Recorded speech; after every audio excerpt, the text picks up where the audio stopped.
क्योंकि पूरी तरह जानते हुए भी कि अश्वत्थामा हाथी ही मरा है, उसने यह संशयात्मक वाक्य कहा था। इसलिए कुछ क्षणों तक उसको नरक की यात्रा करनी पड़ी। बस इसी स्थल पर हम उसकी थोड़ी सी शिथिलता पाते हैं, नहीं तो वह अपने जीवन के आदर्शों पर एक चट्टान की तरह दृढ़ था। क्षमा उसके आदर्श थे। बिना शत्रु मित्र का विचार करके वह सभी को क्षमा कर दिया करता था।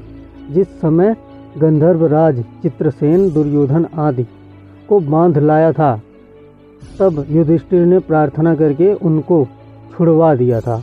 गंधर्वराज ने बार बार कहा था कि उसने दुष्ट दुर्योधन को पांडवों के हित के लिए ही बंदी बनाया है, लेकिन क्षमाशील और उदार प्रवृत्ति वाला युधिष्ठिर वनवास का यह कष्ट पाते हुए भी दुर्योधन के प्रति भातृत्व का भाव रखता था और उसने चित्रसेन से प्रार्थना करके दुर्योधन को मुक्त करवा दिया।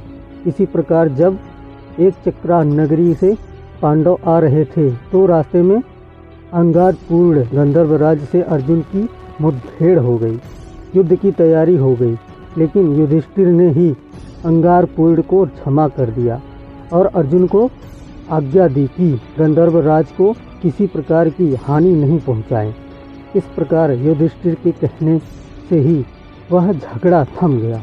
युधिष्ठिर को क्रोध प्रायः बहुत कम आता था। जिस समय पांडव राजा विराट के यहाँ रहकर अपने अज्ञातवास का समय काट रहे थे, उसी समय विराट के ऊपर 2 आक्रमण हुए।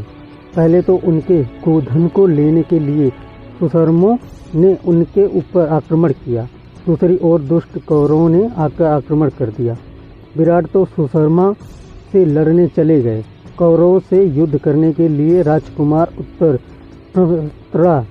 नामधारी अर्जुन को अपना सारथी बनाकर ले गया, लेकिन दुर्योधन की विशाल सेना देखकर उत्तर युद्ध से भागने लगा, तो अर्जुन ने उसे रोककर स्वयं धनुष लेकर कौरवों से युद्ध किया और उनको पराजित कर दिया। लेकिन नगर में लौटने पर यही घोषित किया कि राजकुमार उत्तर ने ही यह विजय प्राप्त की है। राजा विराट सभा में बैठे हुए अपने पुत्र की प्रशंसा कर रहे थे। उस समय कंक नामधारी युधिष्ठिर ने कहा, महाराज, दुर्योधन आदि योद्धाओं को जीतना उत्तर के लिए कभी संभव नहीं है। उत्तर व्यर्थ अपनी प्रशंसा करते हैं। बृहस्पति ही उनको पराजित कर सकता है। यह सुनकर विराट ने अपने हाथ के पांचों को खींचकर युधिष्ठिर के मुंह पर मारा, जिससे उसके मुंह से खून बहने लगा। लेकिन उस समय भी वह धीर बुद्धि क्रोध नहीं हुआ। उसके स्थान पर यदि और कोई होता तो राजा विराट के इस व्यवहार को नहीं सह पाता, लेकिन युधिष्ठिर कुछ नहीं बोला। उसकी इस महानता के कारण ही बाद में यह पता लगने पर ही कि अन्य नामधारी सभी पांडव भी यहाँ ठहरे हुए हैं। राजा विराट को अपने व्यवहार पर बड़ा दुख हुआ और उसने युधिष्ठिर से अपने धृष्टतापूर्ण व्यवहार के लिए क्षमा मांगी। वह बड़ा ही विनयशील था, बड़ों का सदा उचित सम्मान करता था। महाभारत युद्ध छिड़ने के पहले वह रथ से उतरकर पैदल ही भीष्म आदि गुरुजनों की वंदना करने गया था। उस समय भीष्म पितामह, गुरु द्रोणाचार्य, कृपाचार्य और मद्रराज शल्य ने सच्चे हृदय से उसको आशीर्वाद दिया था। उसके इस शील स्वभाव के कारण शत्रु पक्ष के महारथी सदा उसकी प्रशंसा करते रहे। युधिष्ठिर धर्म और समाज नीति को अच्छी तरह जानता था और सदा इस विषय पर चिंतन किया करता था। वनवास के समय एक बार भीमसेन एक विशाल अजगर के चुंगल में फंस गया। जब काफ़ी देर तक वह नहीं लौटा तो युधिष्ठिर उसको खोजने निकला। वहाँ अजगर के चुंगल में अपने भाई को पाकर उसने अजगर से भीम को छोड़ देने की प्रार्थना की। अजगर ने कहा कि यदि तुम मेरे प्रश्नों का ठीक ठीक उत्तर दोगे तो मैं तुम्हारे भाई को छोड़ दूंगा। युधिष्ठिर ने यह शर्त स्वीकार कर ली। इसके पश्चात अजगर ने धर्म और समाज नीति पर प्रश्न पूछना शुरू किया। युधिष्ठिर ने प्रत्येक प्रश्न का समुचित उत्तर दिया। इससे प्रसन्न होकर अजगर से भीमसेन को छोड़ दिया। वनवास के समय एक बार मार्कंडेय मुनि से भी युधिष्ठिर की भेंट हुई थी और उन्होंने अनेक बहुमूल्य उपदेश उसको दिए थे। महाभारत युद्ध में अपने पक्ष की विजय हो जाने के पश्चात भी युधिष्ठिर को कोई हर्ष नहीं हुआ था।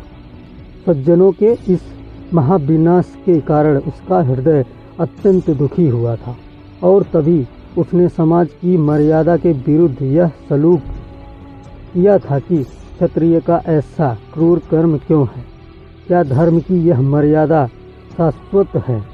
और तभी उसकी आत्मा बोल उठी, धर्म की गति विचित्र है। सभी ने पांडवों की विजय पर खुशी मनाई थी, लेकिन वह बार बार पूछता रहा था कि आखिर इस विजय का तात्पर्य क्या है, यह विजय किसकी है, क्या यह मानव के सत्य की विजय है, तो फिर इसमें हृदय को इतनी पीड़ा और दुख क्यों है। इस प्रकार के विचार निरंतर उसके मस्तिष्क में उठते रहे और दिन प्रतिदिन अपने सज्जनों की याद करके वह अधीर रहने लगा। कुरुक्षेत्र में बहा हुआ भाइयों और पूज्यवरों का रक्त उसकी दृष्टि के सामने आने लगा। जो व्याकुलता अर्जुन को युद्ध के आरंभ में हुई थी वह उसको अंत तक रही और अंत में तो काफ़ी बढ़ गई थी। तभी श्री कृष्ण उसे भीष्म पितामह के पास ले गए थे। वे कृष्ण जिन्होंने गीता का उपदेश देकर अर्जुन को शांत किया था, युधिष्ठिर को नहीं समझा पाए। अपने धर्म युग का उपदेश वे उसको नहीं दे पाए। उन्होंने जाकर सरसैया पर पड़े भीष्म पितामह से कहा, जाति की हत्या करने के पाप से दुखी युधिष्ठिर बहुत ही व्याकुल हो रहे हैं।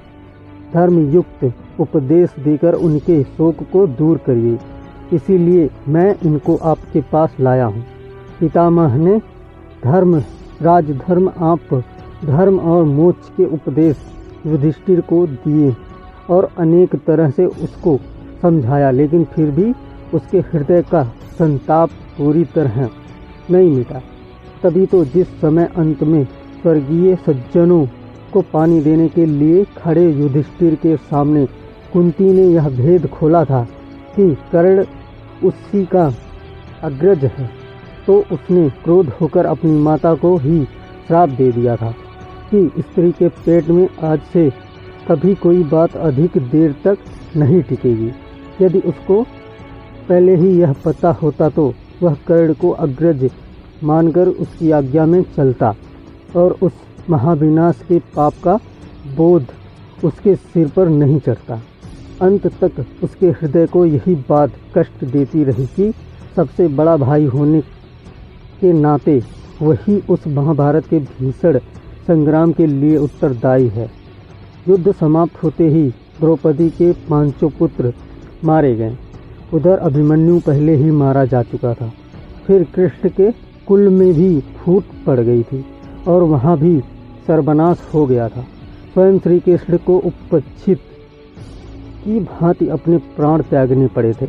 उस समय उनका दाह संस्कार करने तक के लिए उनका कोई सज्जन उपस्थित नहीं था। इन सभी कारणों से युधिष्ठिर जीवन के प्रति उदासीन हो उठा। यद्यपि महाभारत के बाद कुछ वर्ष तक वह राज्य करता रहा, लेकिन कभी भी उसका चिंतन प्रसन्न नहीं रहा। अनेक प्रकार के भयानक प्रश्न उसके मस्तिष्क में उठते थे और उसकी चेतना को झकझोर कर रख देते थे।